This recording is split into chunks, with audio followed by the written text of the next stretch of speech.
Hi there, my name's Lindsay. I'm from Goodnight Nursery Sleep Consulting, and today we're going to talk about how to get rid of your child's pacifier habit. You may call it a soother in your house or a dummy, and in my house we called it a sucky. My daughter loved her sucky. She wanted to use it every day. She had to have it all night long. And as a sleep consultant, I'm actually okay with soothers or suckies because I find that for a lot of kids, they really need that sucking motion in order to help relax themselves and calm themselves. And it's actually good for SIDS risk as well.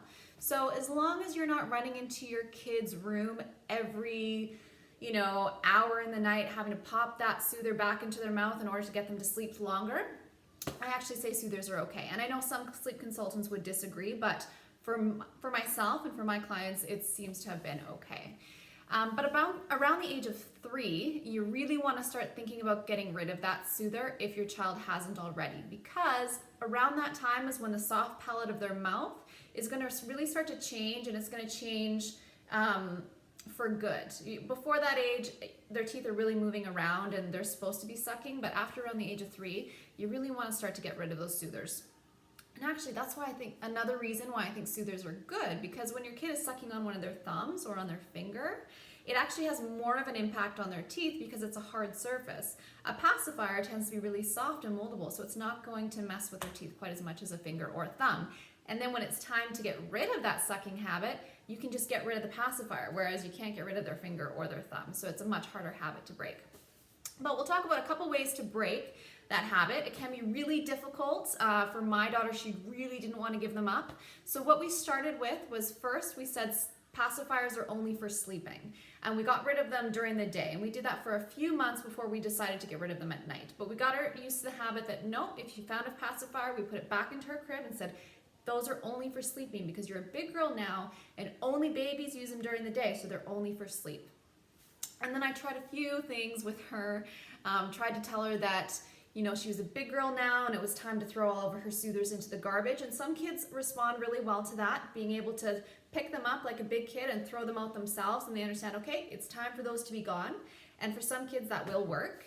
Another thing that you can try is telling them that the soother fairy is going to be coming to get their soothers tonight, because it's time to lay them out and have them ready for all the little babies that are coming along. So you can put them out at nighttime before bed and say, the soother fairy is going to come and take these and we won't be having them anymore.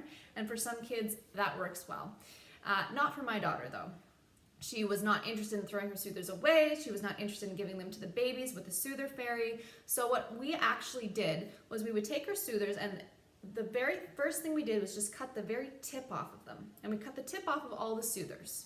And she was like, oh, they're broken. We need to get new ones. We said, well, that's too bad. This is what we have. We just have to use these soothers. So at first, she was just continuing to use them, but every day what you do is you go and you cut a little bit more off the top of the soother. And so after about a week, all that's left is a teeny tiny little nub. And at that point, they don't even really stay in your mouth. So it basically kind of trains them down over a week that the soother's getting smaller and smaller and smaller. It's getting more and more difficult to keep in their mouth. And eventually by the end of the week, you can say, well, we're not going to use these anymore because they're not even staying in. And at that point, your kid is much more likely to be okay with getting rid of them. Thanks for watching. Please like and subscribe to my channel and check back often for more sleep and parenting videos. Thanks. We'll see you later.